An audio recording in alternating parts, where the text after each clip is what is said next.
こんにちは。今回はただの工場の一角だったこの部分をリノベーションして部屋にしてみました。シリーズで小分けにお届けしていたんですけど、一気見用でまとめてみました。長くなりますがお付き合いいただけると幸いです。普段はこの場所の手前の部屋で木工をしているんですけど、物置化していたこの場所をアメリカンな部屋にして事務所兼休憩所にしていこうと思います。ここを購入した時からこんな感じなので、修正がいるのかどうなのか手探りで作業をしていきます。パッと見は床下通気が塞がれているので改善しないとですね。それでは使い石を設置して大引きを組んでいきます。土と既存の基礎までの高さがあまりないので、まず使い石を置く位置の土を少し掘っていきます。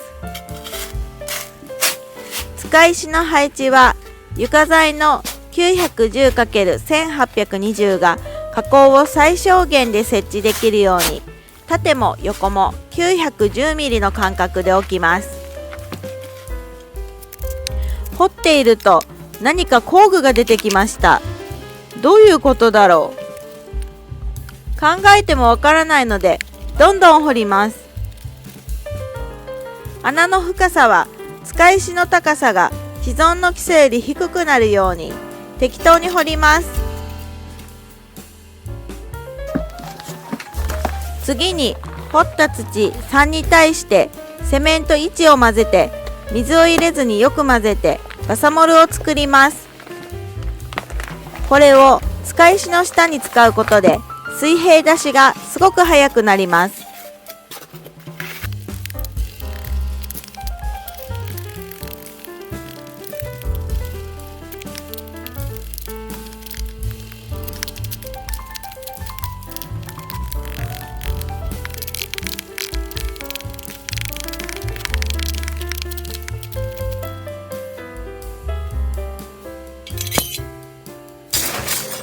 掘った穴に砕石を入れて、後で床が沈まないように思いっきり突き固めます。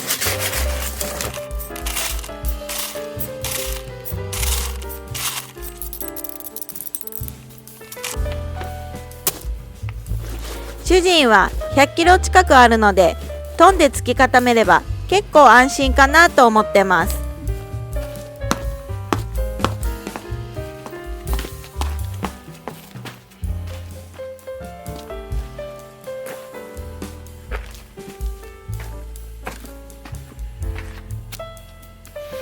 ここで一度使い石をどけて、さっきのバサモルをこんもり敷いて使い石を乗せると水平が出しやすいです。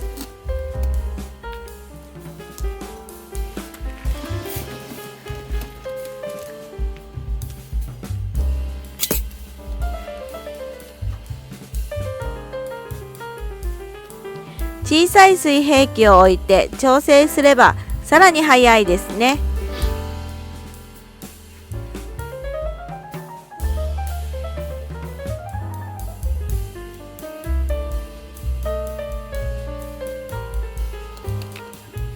よし、映ってないですが、水平が出たら穴に水をかけて固定用のモルタルの食いつきを良くします。さっきのバサモルに水を入れて耳たぶぐらいの柔らかさのモルタルを作って、穴に充填して使い石を固定していきます。そしてスコップでつつきながら空気を抜いて、なるべくモルタルの強度を上げておきます。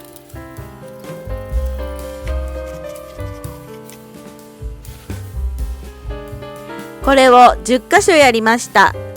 今回私はナレーションのみに徹しております。次は一緒にやるね。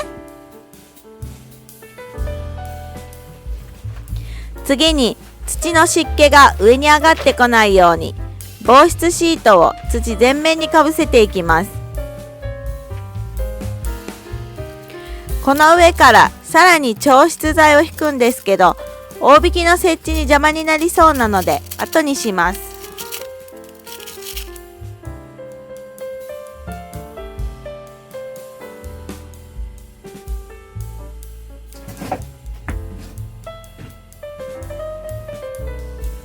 大引きの固定にはこの大引き受け90角用の金具を使います。すごく太い Z 釘が付属してて打ち込むの大変そうだな。まずヒノキの90角を寸法通りにカットします。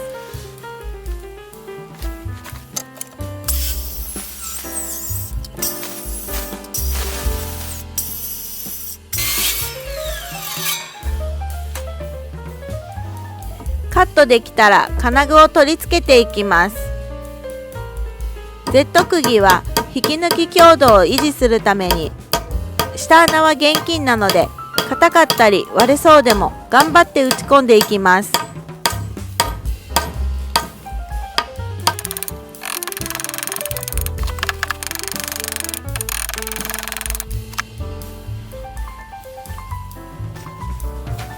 さあどんどん仮置きしていきます。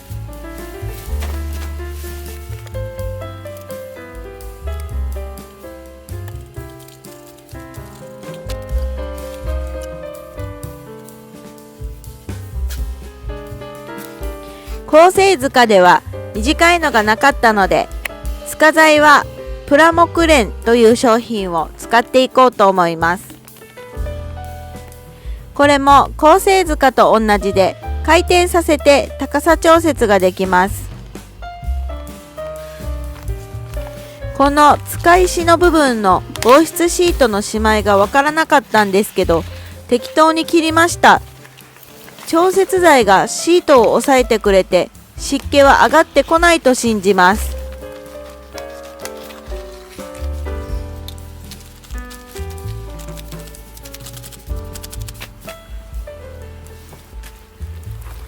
プラモクレンを大引きからずれないように適当にコーススレッドで留めておきます。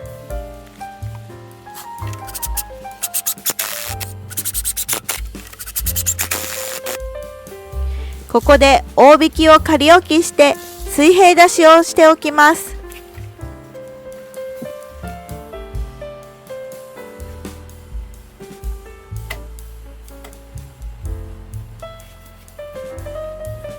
プラモクレンと使い石を固定するためにこのウレタンボンドをたっぷり塗ります。この動画で使った商品はなるべく概要欄に詳細を載せておくので、気になる方はぜひご覧ください。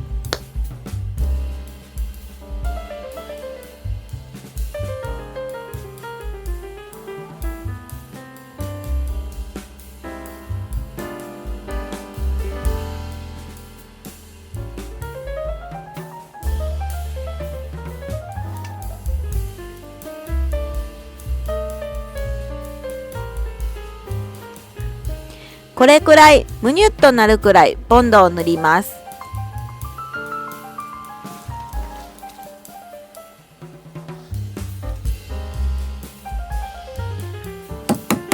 あとは付属の Z 釘をどんどん打っていきます。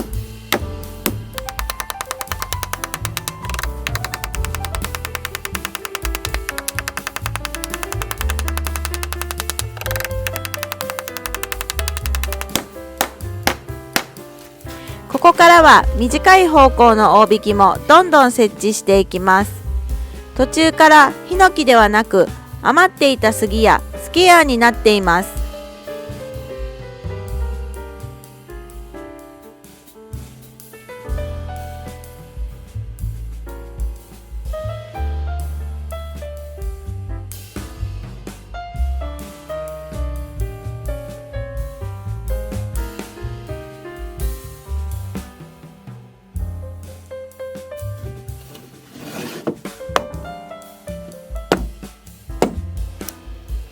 すべての大引きの設置が終わったら最後に調湿剤を敷いていきます。3袋くらい足りなかったので追加で購入します。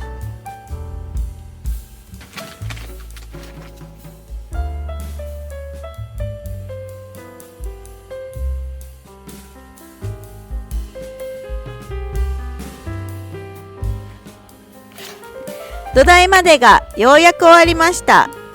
まだまだ工場の雰囲気ですが、少しずつ部屋の形が見えてきました。正直住居スペースではないので断熱材はあまり必要ではないんですけど、一応 25mm 厚のスタイロフォームを入れておきます。スタイロフォームが落ちないようにこの端材を設置していきます。専用金具があるみたいですけど、落ちなければいいので簡単に済ませました。土台から 25mm 下をけがいて固定します。全部の辺を支えるのは大変なのですごく簡単にしちゃいました。倉庫兼休憩場なので OK です。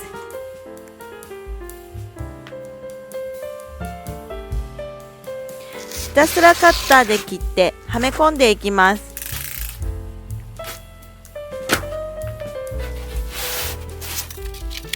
1ミリくらいずつ大きくカットしてぎゅうぎゅうに押し付けると断熱効果が高そうですね。うちの場合は大引き受け金物を使っちゃったので、それをかわすためにだいぶ隙間ができちゃいました。発泡ウレタンスプレーなどをすればよかったかもですね。思いついてましたが前述通り適当にしていきます。今回は根だれスでやっていくので、根太を普通に設置する場合は金具を避ける心配はないですね。ようやくすべてはめ込みました。あとは踏んで割らないように慎重に作業をしないとですね。もちろん1箇所割っちゃいましたよ。床材は 25mm のムクボードという商品を使います。フローリング材等もなしでこのまま床の仕上げとします。昔テレビ番組で決められた予算の中リフォームをしていて、匠がこの手法をとっていたのを思い出してやってみました。記憶違いだったらすみません。とりあえずどんどん千鳥に並べてみます。1箇所カットミスで千鳥にできませんでした。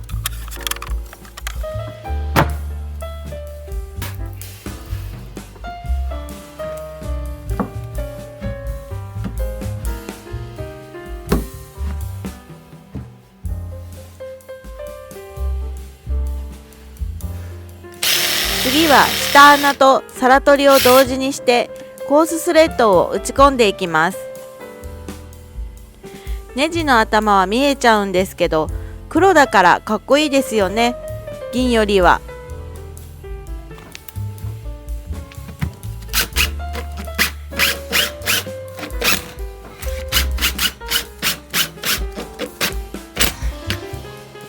思ったより食い込んでほこりたまりそうだな。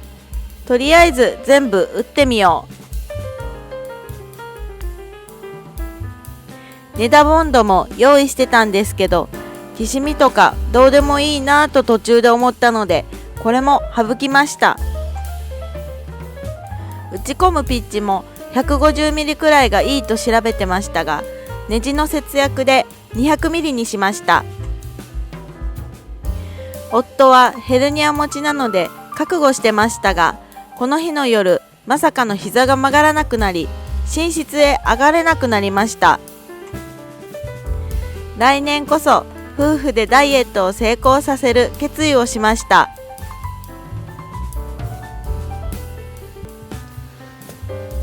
さあやっと打ち終わりましたよ。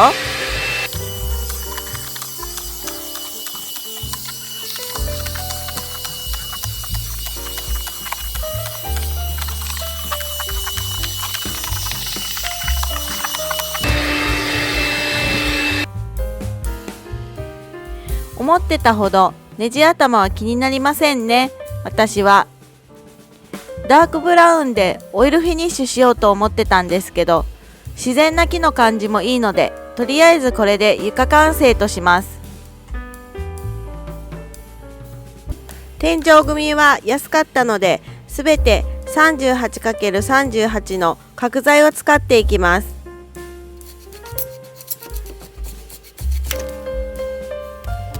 ビスを打つときに一応下穴と座繰りをしましたけど、意外と割れそうになかったのでいらなさそうですね。ビスは耐久性のあるパネリードを使いました。釘打ち機買おうかな。まずはじめに野縁をかける回り縁を部屋一周組んでいきます。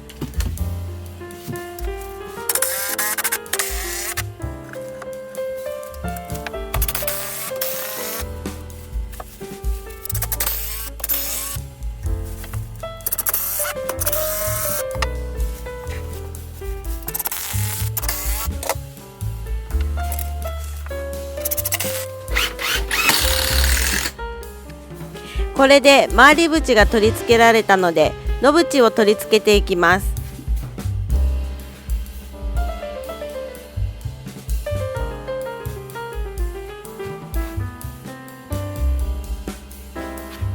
野縁は両端に端材を適当にくっつけて引っ掛けられるようにしました。野縁の取り付け間隔は303ピッチです。そうすることで後で貼る1820の石膏ボードがぴったり貼れます。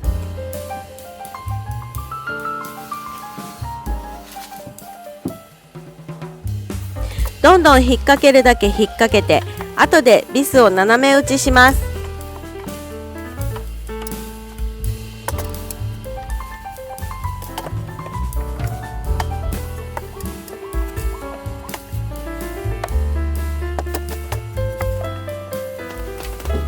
次に野縁受けという補強を野縁の上に交差するように約600の間隔で入れていきます。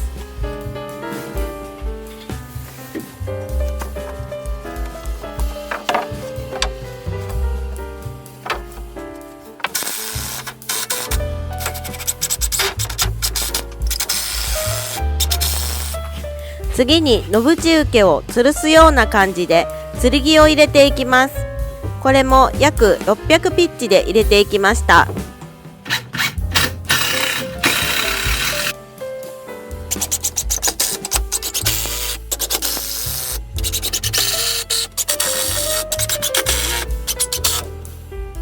これで天井組は完成しました。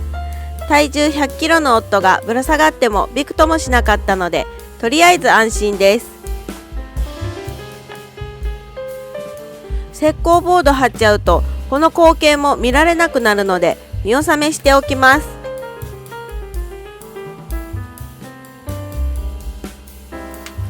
次にホームセンターで一番安い断熱材を敷き詰めておきます。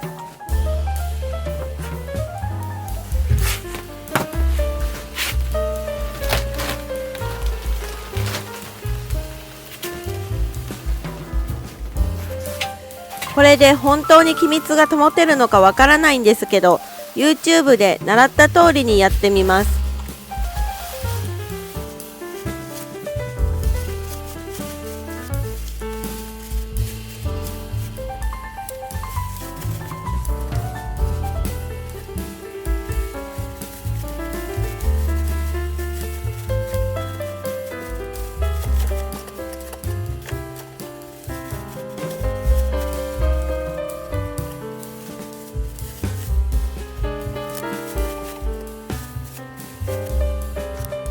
こんな感じで敷き詰めが完了しました。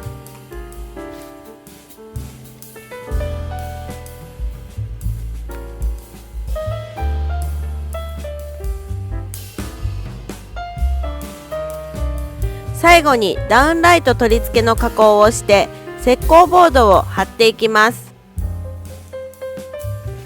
木工で穴を開ける時もこの工具を気に入って使っています。任意のサイズを自由に設定して開けられるので便利です。今回使った工具類も概要欄、コメント欄に載せておきますので、よかったら参考にしてください。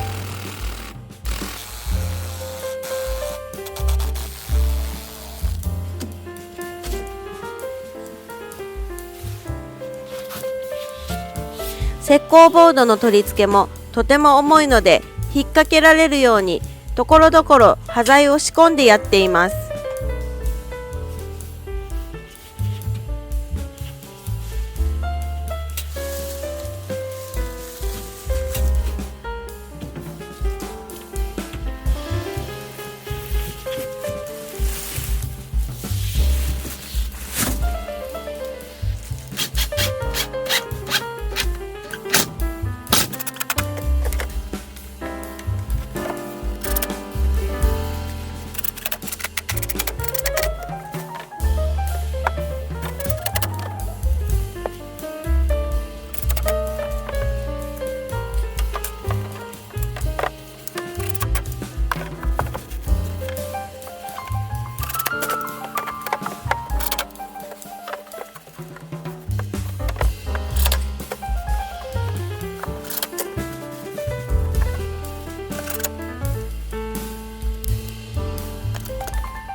間だらけですけどなんとかできました。使ったパテはこのワイドスーパーです。素人でよくわからないんですけど、自動車板金用のパテと違って引けない割にすごく切削性がいいのでびっくりしました。パテを練る硬さも適当にやりましたけど、今まで20年の DIY 歴で不具合がなかったので多分大丈夫です。と言っても石膏ボードのパテ経験は3回目ですけど、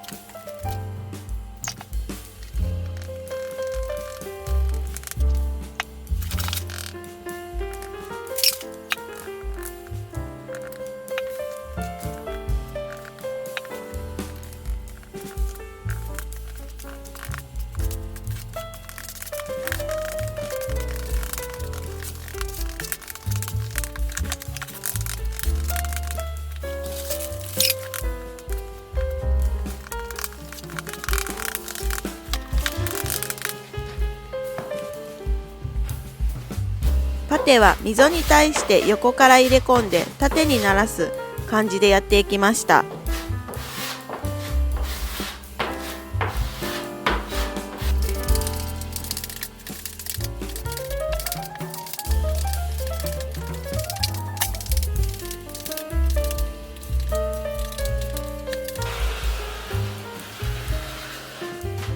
ビス穴も一つずつパテ埋めしていきます。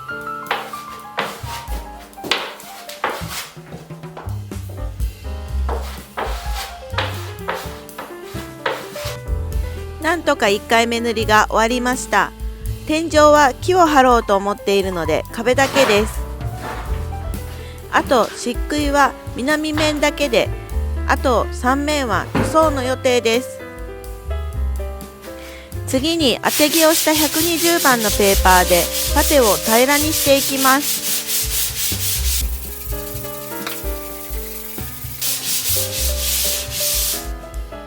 平らにできたらこの20年前のファイバーテープをつなぎ目に貼ってクラック予防をしていきます。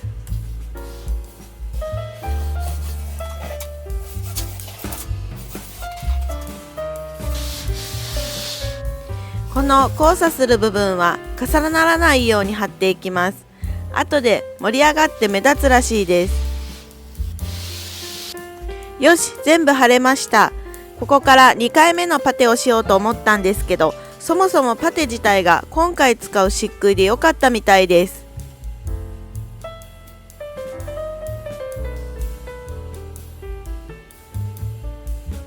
その今回使う漆喰がうまく塗れるという商品です。石膏ボードに施工する場合は下塗りもパテもいらなくて、この仕上げ用だけで賄えると書いていますね。ファイバーテープをしてパテの要領で溝を埋めて乾いたら2度塗りでいいみたいです。塗装する面もあるのでパテも無駄ではなかったと思うようにします。5年くらい前に買ったままで放置してたけど大丈夫かな。自作のキャンピングカーの内装に使う予定でした。キャンピングカーの自作シリーズ中断の理由なんですけど、一時期自作キャンピングカーがすごく流行って事故のニュースが相次いでいたので中断しました。その時から見ていただいている方には説明もなくすみません。なんか水分少ない気もするけどこんなもんかな。漆喰塗りは初めてなので下手ですがご了承ください。ファイバーテープにしっかりつけながら1回目塗りをしていきます。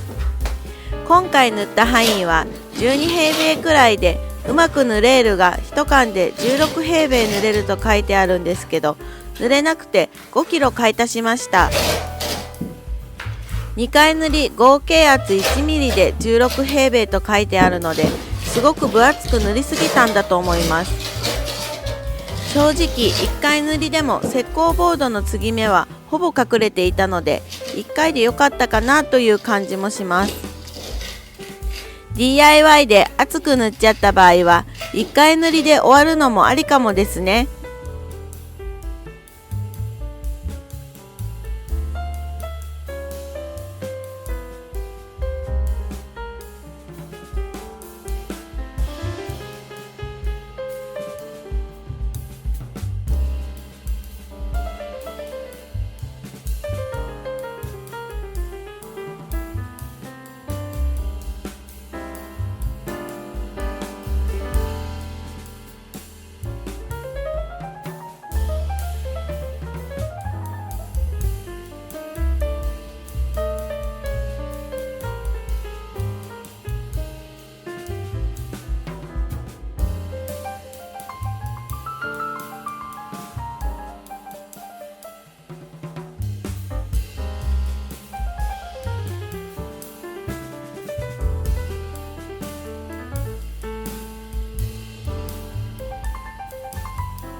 バッテリー切れで動画が中途半端になっちゃいましたけど、1回塗りが乾いてここから2回目塗りになります。2回目塗りは手で扇状に薄く塗り広げて終わりにします。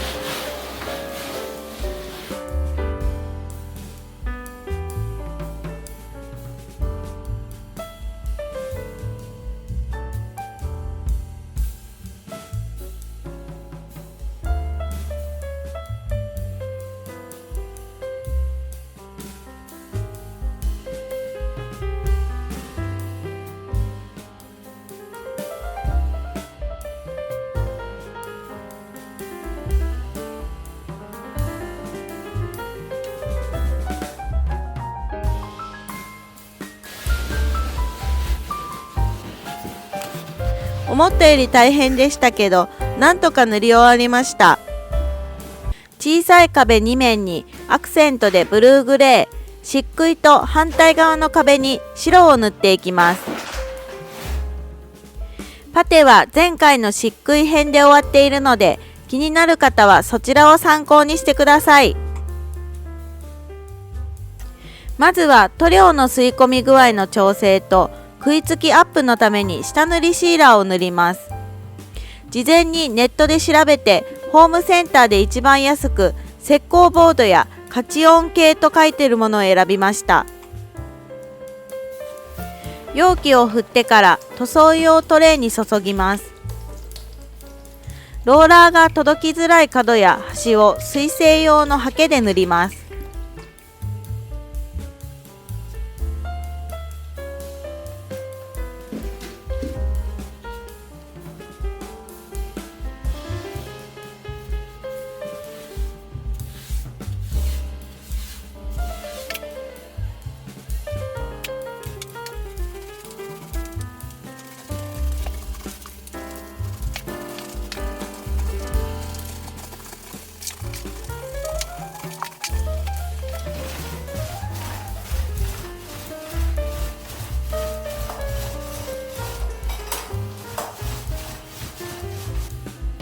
白の塗料は数年前に間違えて買って放置していたこれを使っていきます。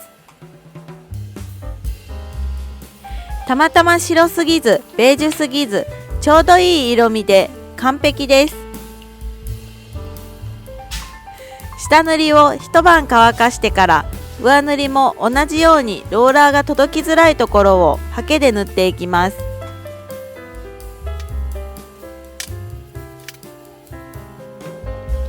ハケ塗りが終わったのでローラーで広い面を塗っていきます。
上塗りの1回目が塗り終わりました。1回だとパテが透けたりムラがあるので乾いてから2度塗りします。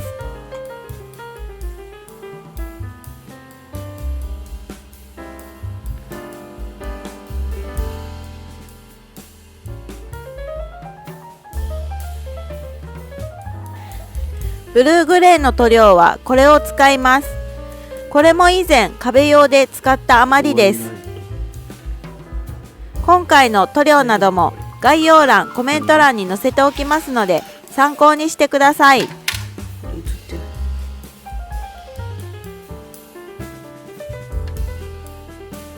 全部？うん。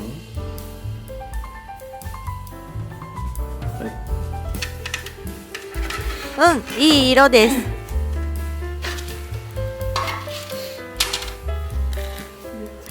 また刷毛塗りからスタートです。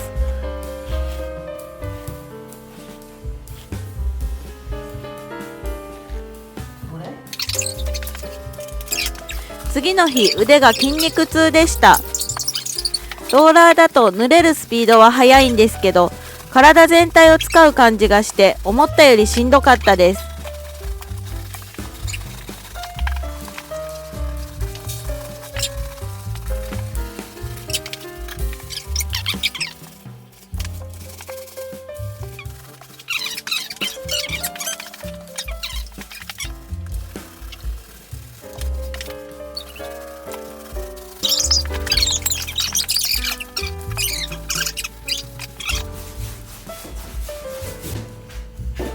まだ半乾きですけど、どっちの色も2回塗りが終わりました。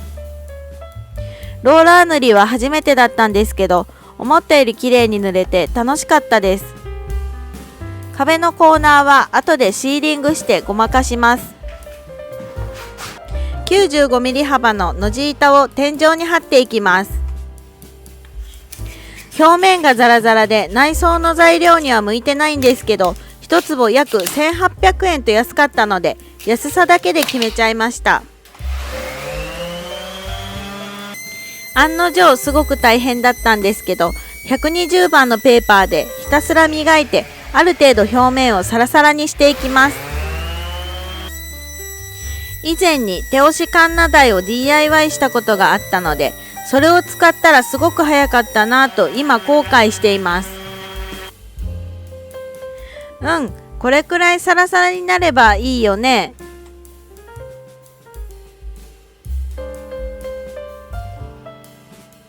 塗料はいつものワトコオイルでエボニー色を使っていきます。ウエスにつけて塗ることで塗料の節約をします。ペーパーで磨いていないとこの塗る工程がすごく大変になって、塗料もたくさんいるので、やっぱり頑張って磨いててよかったです。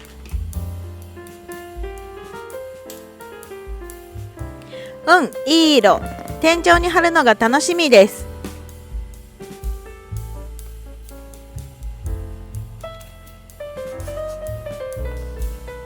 床片と同じで、この細ビスを使って打ち込んでいきます。内装にネジの頭が見えるのは抵抗がありますけど、今回はとにかく安く済ませたいので挑戦してみます。ビスも黒で板も濃い色なのでいい感じになると信じています。さあ貼っていきますよ。貼り方は千鳥針で、ビスのピッチは天井組ピッチ一つ飛ばしの606ミリで打っていきました。ちなみに私は今回動画では登場していませんが、裏で板の塗装をたくさんやりました。決して作業が嫌でサボったりはしてませんよ。ここからはほぼ倍速で板張り完了までお届けします。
旦那が背中を痛めたりいろいろあって3週間くらいかかっちゃいましたけど、なんとか貼り終わりました。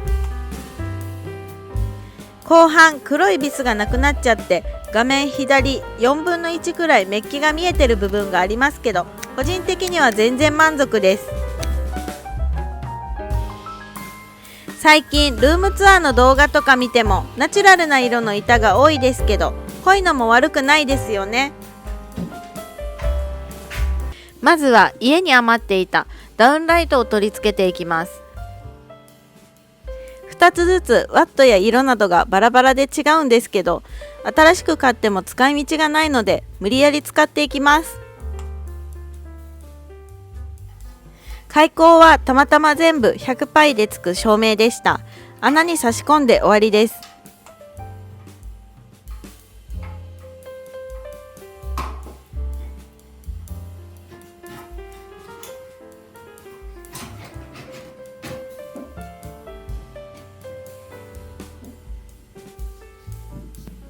次に昔流行っていて母屋で DIY していた壁掛けのプランターボックスを取り付けていきます。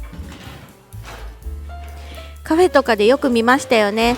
十数年前に作りました。確か板は 15mm 厚の集成材を使ってワトコオイルのエボニー色で塗装しています。下地がない場所はボードアンカーを併用して木ネジで固定していきます。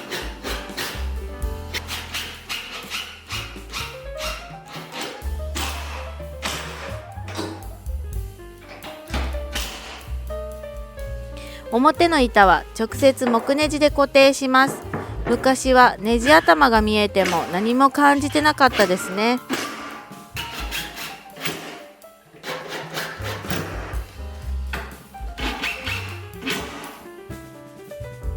観葉植物は水やりが大変なので人工のもので雰囲気だけ味わいます。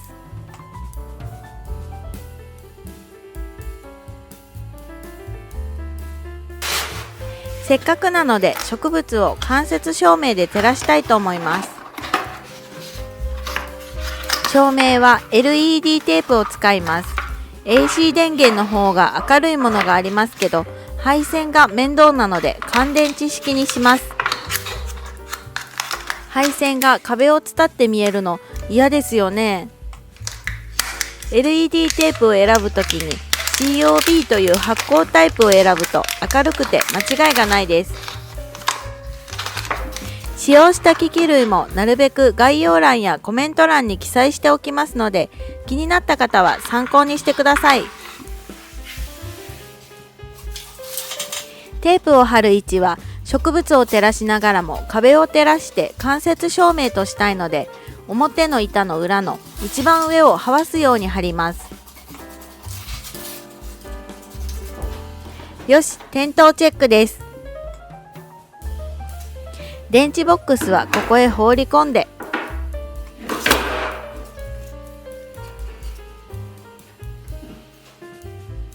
明るさも色も完璧です。実はこれの前にホームセンターで買ったものですごく暗く、色も暖色なのに白くて大失敗して Amazon で買い直しました。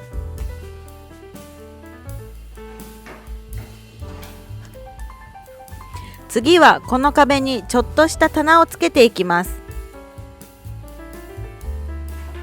ホームセンターの一番安い棚受けを間柱に狙って打って簡単に済ませます。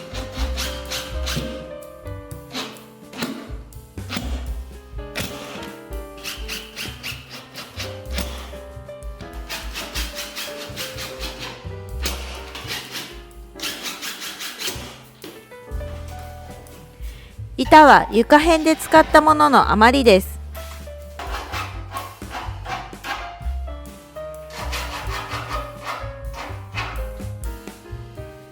最初奥行きをもう少し広くしてたんですけど、部屋に圧迫感が出たので急遽細くしました。難しい。次に窓枠をいろんな端材で適当に作ってぶち込みます。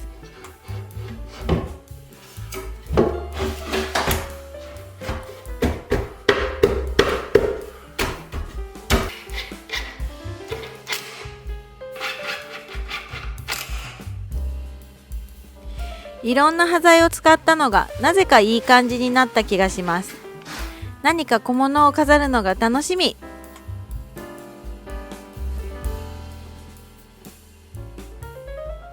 最後にソファーバックシェルフを簡単に作って配置します。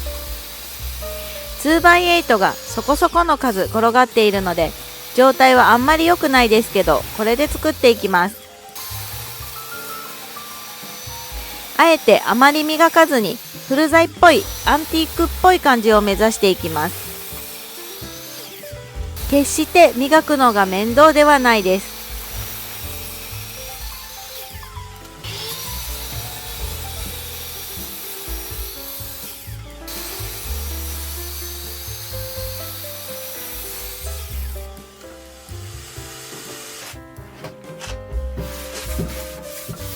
塗料は今回内装で統一しているワトコオイルのエボニー色で塗っていきます。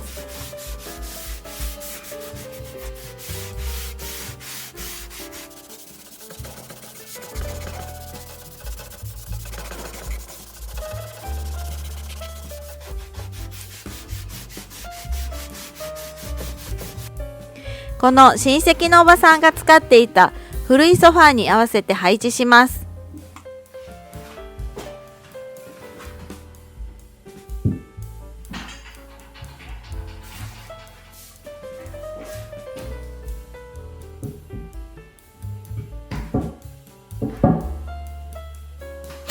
接続部分はタル線でネジ頭を隠す方法をとります。8ミリの竹用の切りで穴を開けてネジを打った後8ミリのタル線をします。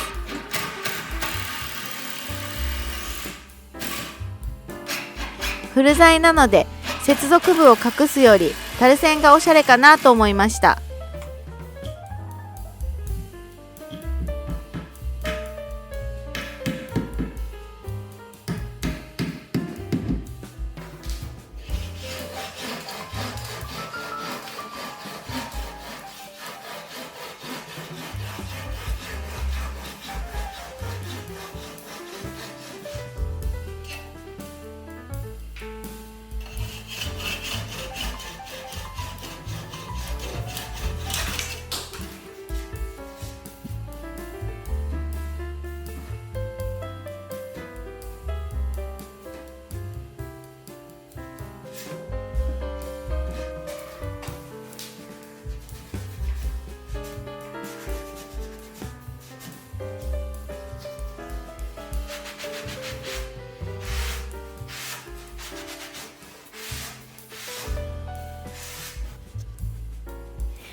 いい感じ。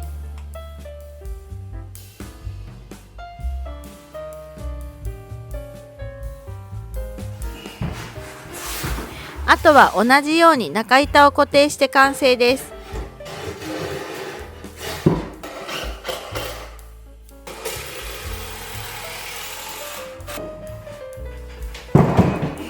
さっきの観葉植物のところで最初に買って失敗した LED テープをもったいないのでここで中板を照らすように設置しておきます。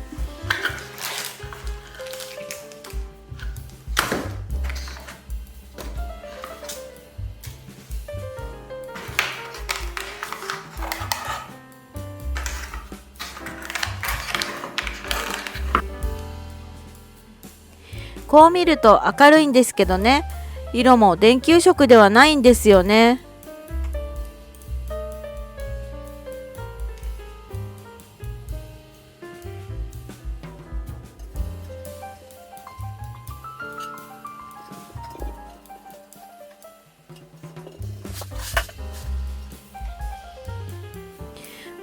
中白色に見える。説明書を読んだら白くも見えるよ的なことが書いてありました。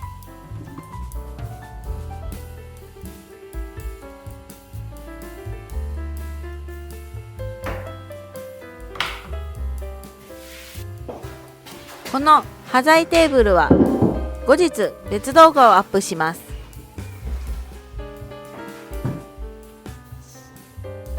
適当に飾りを置いてようやく完成しました。仕事中の休憩と商品の梱包、母屋であふれたものの倉庫として活用していきます。まだ置いてないですが、空いたスペースで筋トレベンチを置いて夫婦でトレーニングもします。先に母屋にあった懸垂台は運んであります。夫婦ともども一回も懸垂できないですけど、メインはダンベルを使ったトレーニングを予定しています。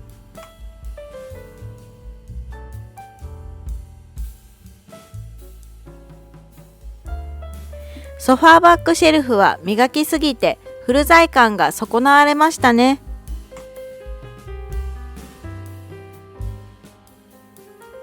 最後までご視聴いただきありがとうございました。次回のテーブル作りの後もいろいろな DIY を予定していますので、お待ちいただけたら幸いです。